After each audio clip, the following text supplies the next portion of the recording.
আমি হাসান। কলকাতা থেকে দূরে এক অজপাড়া গায়ে আমি আমার বাবা আমার সাথে থাকি। আমার বাবা একজন ব্যবসায়ী ও গ্রামের চেয়ারম্যান। বয়স ৫৫। আমার বয়স ৩৩। ১৫ বছর বয়সে আমার বাবার বিয়ে হয়েছিল। আমার এখন বয়স ১৮। আমার মায়ের নাম তানিয়া বেগম আর ৫ গ্রামের মেয়েদের মতো কিন্তু খুবই লাজুক ও বোকা। আমাকে জ্ঞান হওয়ার পর থেকে এখনও উঁচু গলায় কথা বলতে শুনিনি। আর বাবাকে তো বাঘের মতো ভয় পায়। আমি খুবই ভালোবাসি বাবাকে। আমরা তার চেয়ে বহুগুণ ভালোবাসে আমায়। আজ পর্যন্ত কখনো কড়া গলায় আমায় কিছু বলেনি। মা একটা সময় ভাবতাম অন্যরা আমার কাছে বোকা বাস আসন পায়, কিন্তু আমি পাই না কেন, কিন্তু এখন ভালো লাগে। যাই হোক, আমার আম্মা পৃথিবীর সবচেয়ে সুন্দরী বললেও কম হবে, কারণ আমার বয়সী একজন নারী আমার সমান সন্তানের এত কম বয়সে জন্ম দিলে শরীর ভাঙার কথা। কিন্তু মা সামান্য তা হয়নি। বাড়ির সব কাজ আমরা একা হাতে সামলাই। তবে ধানের বোতলে একজন কাকি এসে সাহায্য করে আমাকে। যাই হোক, আমার আম্মা বাড়িতে সালোয়ার কামিজ আর সুতির শাড়ি পরেন। আমার বাড়িতে এবং বাহিরের সব সময় নিজের পোশাক নিয়ে সংবেদনশীল। কখনো বাড়ির বাইরে যায় না। একান্ত প্রয়োজনে আব্বা নিয়ে না গেলেও বোরকা পরে যায়। আর বাড়িতে সর্বোচ্চ হলেও না বুকে গুলি কোমরে বেঁধে নেয়। আমার কাছে আমার সৌন্দর্য হঠাৎ করে প্রকাশ পায়।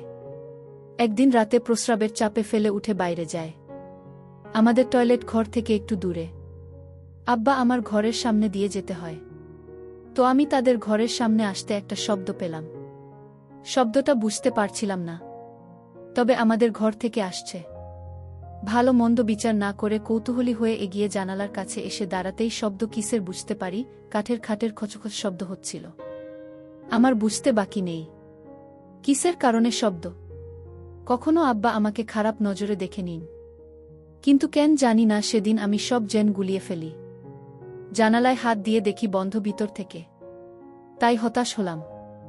কিন্তু হঠাৎ নজর পড়ল জানালার পাশ দিয়ে টিনের জোড়ায় কিছুটা ফাঁকা দিয়ে ভিতর থেকে আলো আসছে। আমি তাড়াতাড়ি চোখ রাখি তাতে। এরপর যা দেখলাম তা ছিল আমার রক্ত গরম করা দৃশ্য। আমি ওটা ভুলে প্রচণ্ড প্রস্রাব পাওয়ায় দৌড়ে টয়লেটে যাই। প্রস্রাব করে এসে আর একবার চোখ রাখলাম, কিন্তু এবার মনে একটা বজ্র পড়ল। আমার উপর এখন আবার শুয়ে আছে, কিন্তু আমার চোখ দিয়ে টপটপ করে পানি পড়ছে মাটিতে। এটা দেখে আমার বুকে প্রবল আঘাত পেলাম। আমার কাছে কেন, আমাকে প্রথম কাঁদতে দেখে আমার অস্থির লাগছিল। ইচ্ছে করছিল বুকে জড়িয়ে জিজ্ঞেস করি কেন কাঁদছ, কিন্তু পারলাম না। এদিকে আব্বা উঠে পড়ল আমার উপর থেকে। আমরা তখন এগিয়ে আসছিল দরজার দিকে। আমি তৈরি করে দৌড়ে নিজের ঘরে গিয়ে দরজা হালকা ভিড়ে উকি দিলাম। আমার ঘর থেকে বের হয়ে বাহিরে পুকুরের দিকে যাচ্ছে। আমার খুব ইচ্ছে করছিল আমার গোসল করা দেখা, কিন্তু সাহস করে উঠতে পারিনি। আম্মা ভেজা শরীরে আবার ঘরে ঢুকল। আমি সে রাতে হাত দিয়ে নিজেকে শান্ত রাখলাম। এতদিন মায়া মমতা মোদি আমার প্রতি যে শ্রদ্ধা ভক্তি ছিল তার সব এখন অন্য জোয়ারে ভাসতে লাগল। রাতে আমাকে নিয়ে স্বপ্নদোষ হল। পরদিন সকালে ঘুম থেকে উঠে দেখি আম্মা উঠোনে ধান শুকোচ্ছে। কাজের কাকিও এসেছে। ধর্নার সময় শাড়ি তুলে হাঁটু পর্যন্ত তুলে পা দিয়ে হাঁটাচলা করে ধান শুকান আমার দিকে তাকাতেই বুকে ধুকপুকানি বেড়ে গেল। আমার গায়ে একটা সালোয়ার কামিজ। আমি এগিয়ে গিয়ে আমাকে জড়িয়ে ধরলাম। পিছন থেকেও বললাম, আমার খিদা লাগছে। আমরা ভূত দেখার মতো ছিটকে আমার থেকে দূরে সরে যায় চিৎকার দিয়ে। পরে আমায় দেখে বুকে হাত দিয়ে স্বস্তির নিঃশ্বাস নিল। আমি ধ্বজভঙ্গ হয়ে দাঁড়িয়ে আছি। কি বলব কিছুই বুঝতে পারছি না। আসলে কখনো আমাকে এভাবে জড়িয়ে ধরে নিবর হবার পর। তাই ভয় পেয়ে গেছে। ওদিকে কাকে হা করে তাকিয়ে আছে বিষয়টা বোঝার জন্য। আমরা তখন আমার জীবনের অন্যতম অবাক করা কাণ্ড ঘটাল। জোর গলায় রাগের সুরে বলল, এমনই ধরো কিসের জন্য, এত বড় হয়েও তোমার জ্ঞান বুদ্ধি হয় নাই। আমার চোখে মুখে রাগ আর পানির ঝলকানি। আমি ভয় পেয়ে গেলাম আমার এই রূপ দেখে। আমায় তার প্রতি মনোভাব পুরো পাল্টে দিল। আমি প্রচণ্ড কষ্ট নিয়ে মুখ চোখে পানি নিয়ে মাথা নিচু করে ঘরে চলে গেলাম। তখন বাহিরে শুনতে পেলাম, কাকি বলছে, কি রে বুঝি তোর কি হয়েছে? জীবনে যে পোলারে একটু গলা উঁচু করা কত কোষ নাই, আইস কি কইরা এমনই বলি। আমার কোনো প্রত্যুত্তর পেলাম না। মন খারাপ করে সে যে ঘরে ঢুকেছি আর বের হইনি। ঘুমিয়ে পড়েছি। দুপুরে হঠাৎই একটা শব্দে ঘুম ভাঙল। ঘুম ভাঙতেই চমকে শোয়া থেকে উঠে বসে পড়ি। আম্মা আমার পাশে বসে অকাতরে কেঁদে চলেছে ফুপিয়ে ফুপিয়ে। আমি কি হয়েছে আম্মা? কান্দেন কেন? কি হয়েছে কণা মারে? আমায় বুকে জড়িয়ে ধরে কাঁদতে লাগল বলে উঠল। আমাকে মাফ করে দাও বাবু।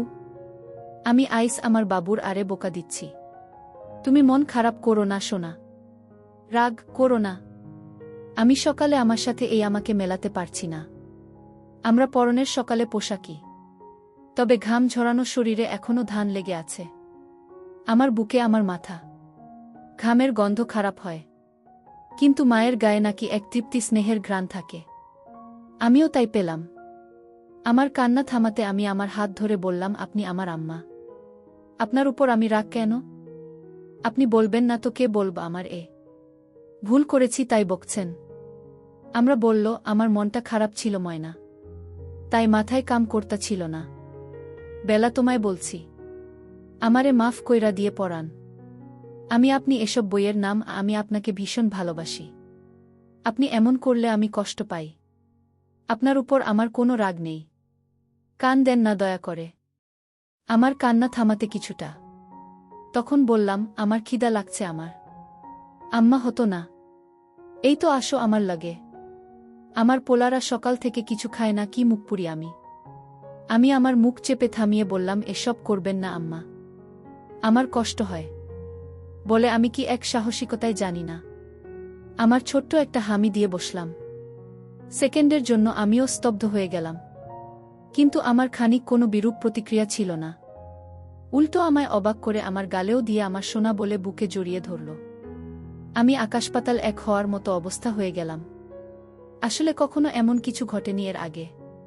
সাধারণ তোমার সন্তানের ধরনের আচরণ স্বাভাবিক, কিন্তু আমাদের বিষয়টা ভিন্ন। এত বড় হয়েছি, কখনো এমন করিনি কেউ হঠাৎ করা একটু অস্বাভাবিক।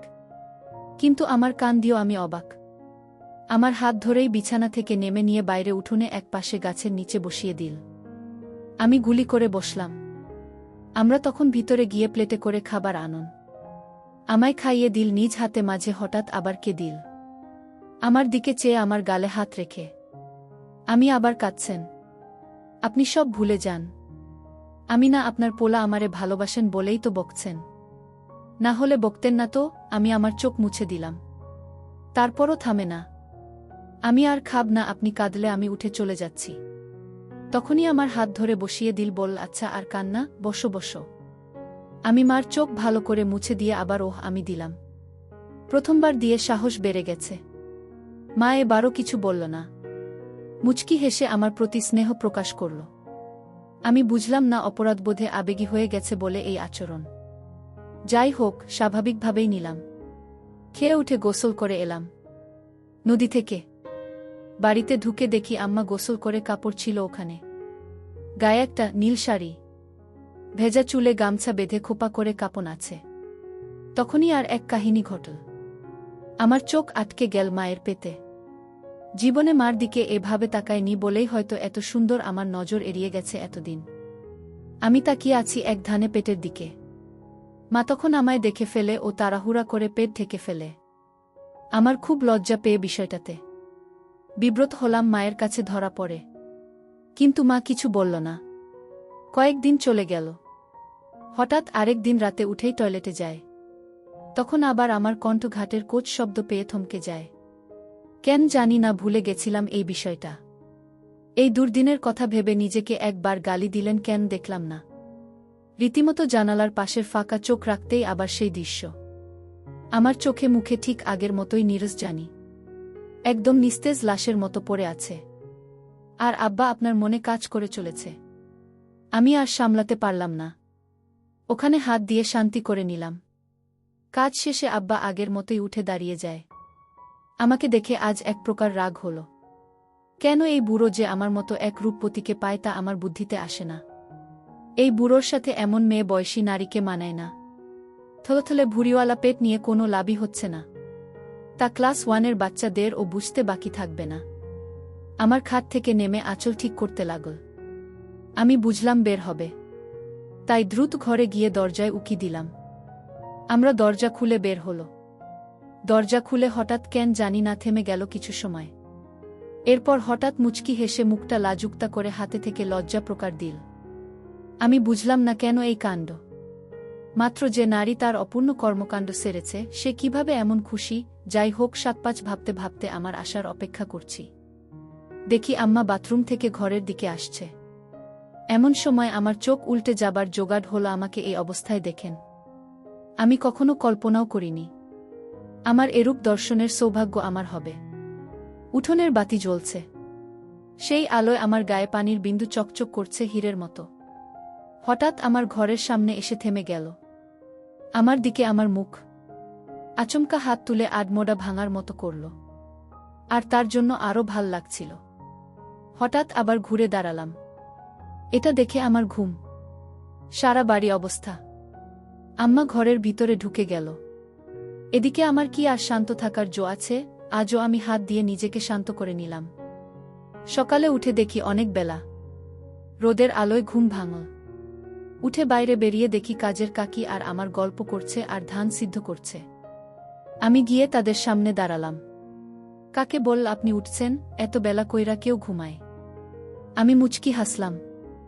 আম্মা, জামানি হাত মুখ ধুয়ে আস, খাইতে দিই বলেই আমায় অবাক করে দিয়ে কাকে সামনে আমার হাত ধরে নিজের দিকে টেনে হামি দিল ও মাথায় হাত বুলিয়ে দিল। আমি অবাক, ওর সাথে লজ্জাও পেলাম। কাকির সামনে বলে, আমি চলে যাই, হাত মুখ ধুয়ে শেখাই। গ্রামে একটু ঘুরে বাড়ি এসে দেখি কাকি চলে গেছে। আমরা বসে আছে মাদুর পেতে। আমি, আম্মা এমনি কইরা মানুষের সামনে এসব দেন কেন? আমার খিলখিল করে হেসে দিল, বল, স্মরণ পায় আমার মানিক। কেন খারাপ লাগে? আমি খারাপ কেন লাগবে? কিন্তু মাইন সামনে এসব ভাল লাগে না। আপনি এমন করবেন না। আমার ইচ্ছা ময়নার করুন না। এখন কি খাইবা? আমি মনে মনে বলি, তোমাকে খাব, কিন্তু তা তো আর বলা যাবে না। তাই বললাম, আপনি আমাকে ভাত খাওয়াই দিবেন আম্মা। আম্মা, দিব না কেন? আমি এখনই আসছি। আমরা ভিতরে গিয়ে খাবার নিয়ে এল। বসার সময় বলল, এই গরমে এসব বস্তু কিংবা আজ কেন? সাতখোল গরমে আর গায়ে কিছু দেওয়া লাগবে না। বেডা মানুষ খালি গায়ে থাকলে কিছু হয় না। আমি শার্ট খুলতে খুলতে একদম স্বাভাবিকতা নিয়ে প্রশ্ন করলাম, জেন বুধ ছেলে। আমি, আচ্ছা মা, আপনার গরম লাগে না? আপনার গায়ে তো আমার থেকেও বেশি কাপড়। আমরা মুচকি হেসে লোক নাগালে দিয়ে বল, বেশি মানুষের এমন কইরা থাকুন লাগে শোনা। আমি, কেন? বেড়া গো, শরীর আছে বেগনাই। এমন কেন? আমার প্রশ্ন শুনে মুখের ভাব ভিন্ন রহস্যময় করল, কিন্তু উত্তর দিয়ে বলল, কিছু কারণ আছে। সোনা বেরি আরবের আগত এক না। তুমি খালি গায়ে থাকলে কোনো কিছুই হইব না, কিন্তু আমি খালি গায়ে হলে সবাই ফ্যালফ্যাল কইরা চাইয়া থাকব। আমি, কেন যাইয়া থাকব? কেন? আমরা এবার একটু নাছোড়বান্দা অবস্থায় পড়ে গেছে। কিন্তু সে কেন জানি না আমায় থামিয়ে অন্য কথা বলছে না। আমার প্রশ্নের উত্তর দিচ্ছে। কেন করছে সেটা আমার কাছে বিষয় না। আমার ভালো লাগছিল তাই আমিও বলেই চলেছি। আম্মা, আচ্ছা তোমার বুক বুক বড়? বেরি গোবর বুক থাকে, তাই চাইতে থাকে। আমি আবারও বুঝিয়ে বলি, বুক তো আছে। বেরি মাইন্সের বুক থাকে বাচ্চাকে দুধ খাওয়াতে। এই থেকে রাখুন লাগবে কেন? আমার কথায় 1 সেকেন্ড চুপ করে বল, দুধ খাওয়ানোর জায়গা। কিন্তু এটা হল সুন্দর একটা জিনিস যা বেড়ানো দেখার লাগে না। আমি তো দেখছি কত। আমি তো আপনার দুধ খাইয়ে বড় হয়েছি। আমরা প্রথমে অবাক হলেও আমার কথার মানে বুঝে বল, তুমি আমার পোলা ছোট থাকতে সবাই সন্তানদের দুধ খাওয়ায়, তুমি দেখলে সমস্যা নাই। আমি এবার মাত্রা ছাড়িয়ে একটা প্রশ্ন করলাম, আচ্ছা মা, এখন আপনি আমার দুধ খাওয়ান না কেন? আমার চোখ বড় করে বিস্ময় প্রকাশ করল, কিন্তু রাগের না, অবাক হয়ে। ভেবেছে আমার উত্তর দেবে না, তবে আমার ধারণা ভুল প্রমাণ করে বলল, এখন তো আমার নাই শোনা। আমি আমার বুকের দিকে আঙুল ইশারা করে বলি যে আছে। নাই কোনো কেন? নাকি আমি বড় হয়েছি দেখে আমায় আর ভালোবাসে না? আমার প্রশ্ন শুনে হেসে দিয়ে বলল, পাগল পোলা আমার। মায়া ঘোষ মিলে বাচ্চা হওয়ার কয়েক বছর পর দুধ শেষ হয়ে যায়। আমি তো সুযোগ পেয়ে ধরে বসি। আমি দেখছি আপনার আছে, আর আপনি কোনো নাই, ততক্ষণে আমার খাওয়া শেষ। আমার হাত ধুয়ে ফেলেছে। আম্মা, আরে পাগল পোলা, এই বুকের ভিতরে রোশনাই, না হলে কি তোমায় না খাওয়া রাখতাম? আমি আমার কথা শুনে আকাশ থেকে পড়লাম। আমরা এত সহজে কথাগুলো বলছি যে আমার সাথে নিত্যদিনের। তাই আমি বুঝলাম মা আমার কথায় রাগ করছে না। আমি এগুলো তাহলে এতবট কেন? আমরা এবার চোখ বড় করে ছদ্মবেশী হাসি চেপে বিস্ময় প্রকাশ করল আর কোনো কথা বলল না। কিন্তু হঠাৎ উঠে পড়ল। আমি ভয় পেয়ে গেলাম আমরা করেছে কি না ভেবে। আমার দীঘা বাড়ি বলো আর সবার সাথে। আমি ভয়ে ভয়ে উঠে দাঁড়ালাম। আমায় হাত ধরে তার ঘরে নিয়ে গিয়ে দরজায় খিল দিয়ে চোখের পলকে আঁচল ফেলে দিল। এই অবস্থা দেখে আমায় আসমান জমিন সব এক হয়ে গেল।